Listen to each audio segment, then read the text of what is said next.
Positive. चलो question start करते हैं अपन, फिर बोलेंगे कि कोई ना कोई फिर कमेंट कर दिया कि सर ज़्यादा भाषण मत क्या करो। चलो है ना, ये तो मजाक की बात हो गई थी। बारिश का पानी कब अम्लीय होगा? आपको बताना है कि जब अम्लीय वर्षा होती तो हम कौन से पानी को बताएं कि अम्लीय है ना। तो आपको बताया था ना उन्होंने, एक पीएच स्केल होती है स्टार्टिंग में, है ना, जो कि 0 से लेकर 14 तक होती है। तो हम हर चीज़ का पीएच मान उनसे हम पता करते हैं कि अम्लीय है क्षारीय है। तो जिसका पीएच आपका 7 होता है, मतलब ये 0 से लेकर 14 तक होती है। तो 7 के नीचे जो भी होते हैं ना वो क्या रहते हैं, एसिड रहते हैं।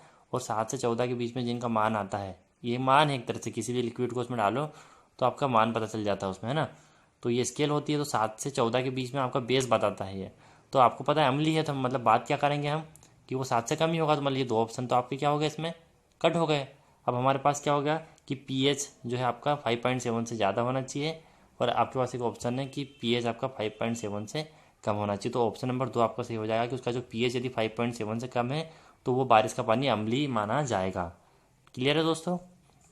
चलो अगला हमारा क्वेश्चन है, अम्ल वर्षा निम्नलिखित में से किसके किसके आगे क्या लिखा है इसमें, किसके लिए हानिकारक है।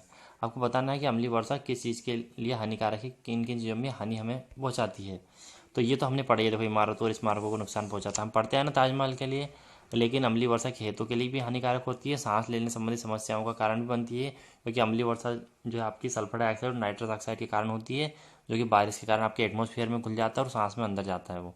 तो कुल मिलाकर देखा जाए तो तीनों डायरेक्टली इनडायरेक्टली तरीके से अम्लीय वर्षण को प्रभावित करती है। तो ऑप्शन नंबर 4 आपका सही हो जाएगा। चलो क्वेश्चन नंबर 3 अपना है, ओजोन परत निम्नलिखित में से किस विकिरण को वातावरण में प्रवेश करने से बचाने में मदद करती है। क्वेश्चन आप बोलेंगे सर ये तो हम कर चुके हैं, लेकिन क्या करें दोस्तों, कर चुके हैं लेकिन टॉपिक है तो हम पढ़ रहे हैं फिर डबल से ना, आपका रिवीजन ही मान लीजिए। तो यूवी यानी अल्ट्रावायलेट विकिरण, इंफ्रारेड यानी अवरक्त विकिरण, और एक और दो दोनों। तो ध्यान रखना दोस्तों, ओजोन विकिरण सिर्फ अल्ट्रावायलेट विकिरण को ही रिटर्न करती है ना। इंफ्रारेड विकिरण को वो पृथ्वी पर आने देती है, अवरक्त किरणों को।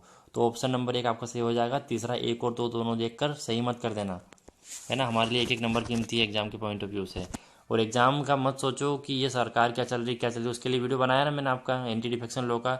सरकार जो भी रहेगी आपके लिए अच्छे कदम उठाएगी और एग्जाम आपकी ऑन टाइम पर होगी, है ना। और जो भी आपको पता है वर्ग 1 2 3 की घोषणा जब पहले सरकार थी उसी के प्रारंभ कर दी गई थी, उसके बाद तो सिर्फ ये जो आपकी रिक्तियाँ हैं इनमें इनको संचालन हो रहा है बस, यानी कि पहले से फिक्स है आपकी जो एग्जाम होना है वो। तो ओजोन का सबसे बड़ा छिद्र निम्न में से किस क्षेत्र में पाया जाता है, ये क्वेश्चन किया है। तो फोर्थ का आंसर आप मुझे कमेंट्स में दें। आप सभी को पता है कि ओजोन का सबसे बड़ा छिद्र कहाँ देखा गया, या सबसे उसकी ओजोन परत के में सबसे बड़ा छिद्र कौन से आपके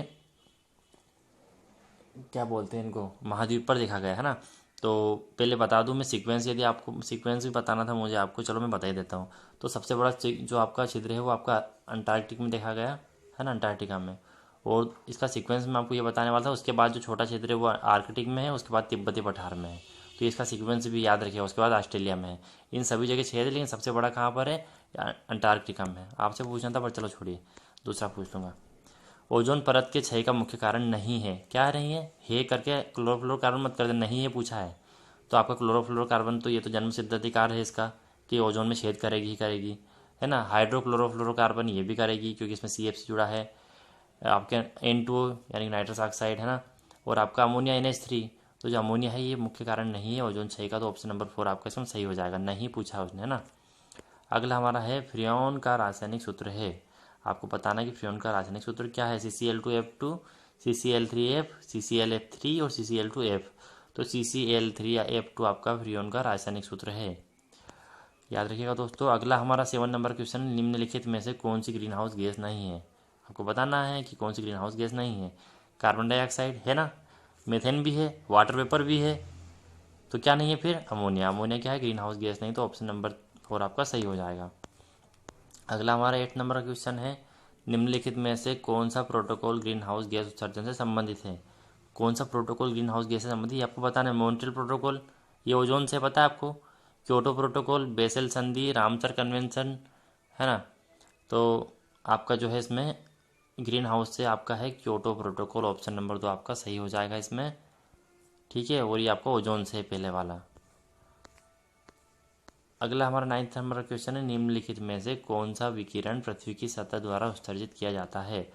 आपको बताना है किस पृथ्वी की सतह के द्वारा कौन सा विकिरण उत्पन्न किया जाता है। तो आपके पास है लो वेवलेंथ यानी कि कम तरंग दैर्ध्य, है ना, ये इंफ्रारेड आ जाएगा, कम तरंग दैर्ध्य की अवरक्त किरण।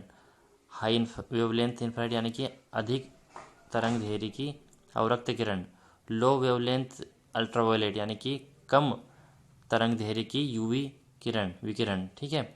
और अधिक वेवलेंथ की विकिरण। तो ये दोनों अल्ट्रावायलेट तो पृथ्वी निकालती नहीं है, खत्म, ये भी आपका खत्म हो जाएगा, ठीक है।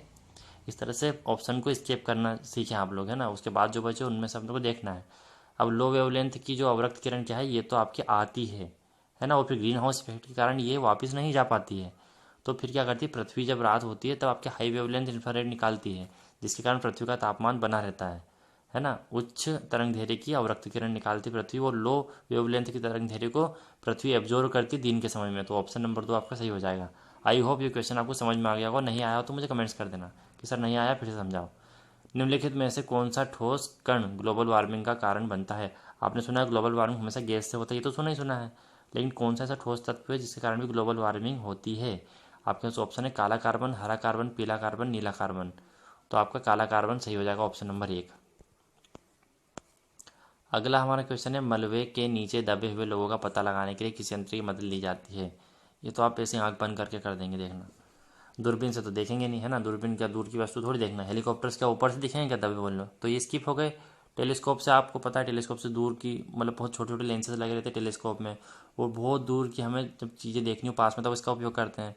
लेकिन हमें दबे हुए लोगों को पता लगाना, दबे हुए क्या मलबे के नीचे दबे हैं तो क्या उसमें तो हमें ये सारी चीज़ें क्या होती है, ये सिर्फ आपको डायरेक्टली देखने के लिए होती है, किसी चीज़ का आर पार देखा नहीं जा सकता है इनके द्वारा।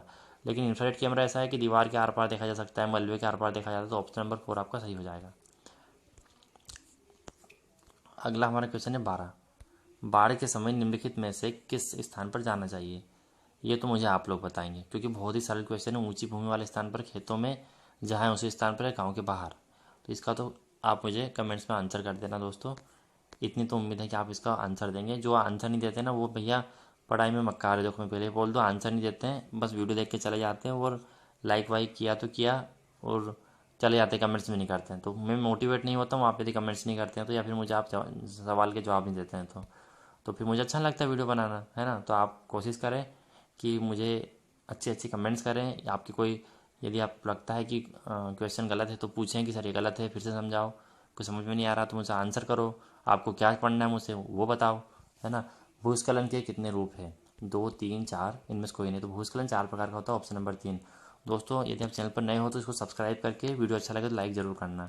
तो भूस्खलन देखो होता कैसा है, यहाँ से किसी चीज़ का टूटना और गिरना, तो उसको क्या बोलते हैं, फाल। एक तरह का हो गया टोपल, यानी किसी चीज़ का अनबैलेंस हो जाना और फिर गिरना धीरे धीरे, उसको बोलते हैं टोपल, है ना। वो भी गिर नहीं होता लेकिन वो अनबैलेंस हो गया, है ना। और स्लाइड क्या होता है आपको पता है, भूस्खलन में लैंड स्लाइड होता है। तो स्लाइड यानी कि धीरे धीरे इस तरह से खिसकना किसी चीज़ का, है ना, मिट्टी का खिसकना होता है भूस्खलन में, भूमि का, है ना। तो इस तरह से खिसकना। और स्पिरिट मतलब किसी चीज़ का फैलना, ऐसे सरकना, जैसे मान लो ऐसे ऐसे ऐसे सरकना, मतलब ये स्लाइड होना मतलब जगह जगह से टूट के खिसकना। और ऐसे फैलने में क्या, ऐसे ऐसे फैलना, मतलब यहाँ से टूटा तो ऐसे फैलते फैलते फैलते फैलते ऐसे। तो इस तरह से 4 तरह का आपका ये भूस्खलन होता है। अगला हमारा क्वेश्चन है अंतर्राष्ट्रीय आपदा प्रबंधन निवारण दिवस मनाया जाता है 14 नवंबर, 13 अक्टूबर है ना, ये लिखा गया अक्टूबर, 23 अक्टूबर, 25 नवंबर। तो ऑप्शन नंबर आपका 2 सही हो जाएगा। 13 अक्टूबर को अंतर्राष्ट्रीय आपदा प्रबंधन दिवस मनाया जाता है। अगला आपका अंतिम क्वेश्चन है भारतीय आपदा प्रबंधन संस्थान स्थित है देहरादून, मुंबई, दिल्ली में, असम में। तो भारतीय आपदा प्रबंधन संस्थान दिल्ली में स्थित है,